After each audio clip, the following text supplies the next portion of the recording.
राष्ट्रोन्नति के पथ पर नित्य प्रेरणा। एक दिन, एक पृष्ठ, एक विचार। श्री गुरुजी समग्र 12 खंडों का संक्षिप्त रूप भारतीय विचार साधना पुणे द्वारा प्रकाशित किया गया है। मैं डॉक्टर श्रीमती स्वाति सदानंद गोडबोले इन विचारों के एक पृष्ठ को प्रतिदिन वाचन के माध्यम से आप तक पहुंचाने का प्रयास कर रही हूं। यह प्रकाशित विचार हमें प्रतिदिन प्रेरणा देते रहेंगे।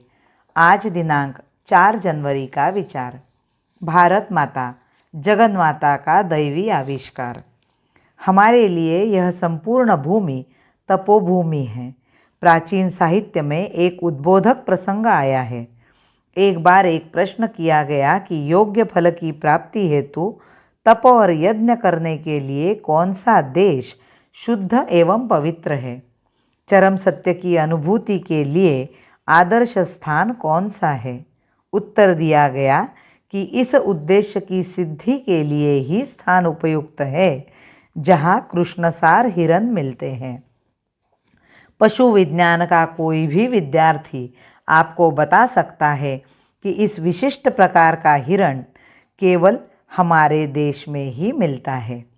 हमारे देश का यह अनोखा स्वरूप प्राचीन परंपरा तक ही सीमित नहीं है।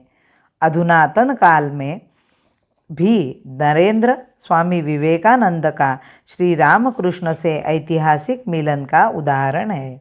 उन्होंने युवावस्था में ही, जब वे कॉलेज के विद्यार्थी थे, पौरात्य एवं पाश्चात्य दर्शनों में अवगाहन किया था, किंतु उनकी जिज्ञासु आत्मा संतुष्ट नहीं हुई।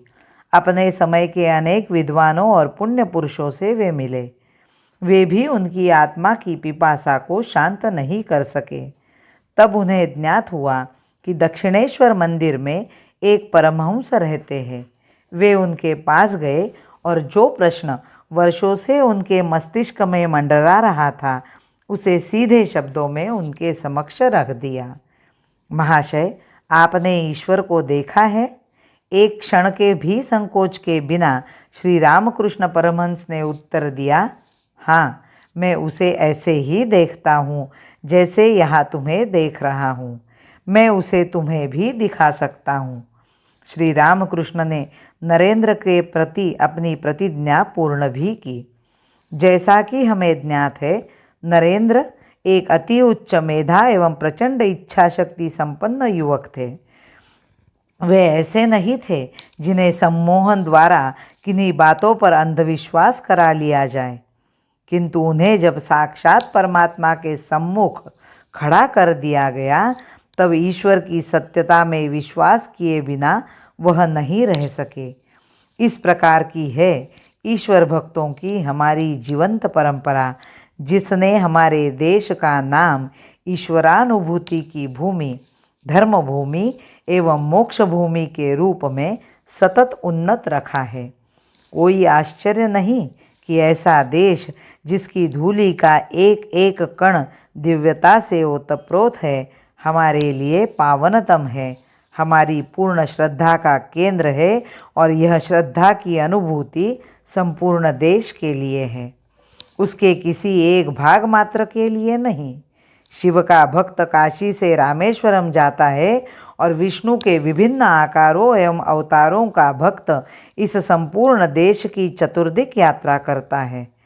यदि वह अद्वैतवादी है तो जगतगुरु शंकराचार्य के चारों आश्रम, जो प्रहरी के समान देश की चारों सीमाओं पर खड़े हैं, उसे चारों दिशाओं में ले जाते हैं। यदि वह शाक्त है, उस शक्ति का पुजारी जो विश्व की दिव्य माँ है, तो उसकी तीर्थ यात्रा के लिए 52 स्थान हैं, जो बलूचिस्तान में हिंगलाज से असम में कामाक्षी पर्यंत और हिमाचल में ज्वालामुखी से लेकर दक्षिण में कन्याकुमारी तक फैले हुए हैं। इसका यही अर्थ है कि यह देश विश्व की जननी का दिव्य एवं व्यक्त स्वरूप है। जननी जगन्मात की प्रखर मातृभक्ति की, जननी जगन्मात की प्रखर मातृभक्ति की सुप्त भावना जगाने हम चले, सुप्त भावना जगाने हम चले। भारत माता की जय।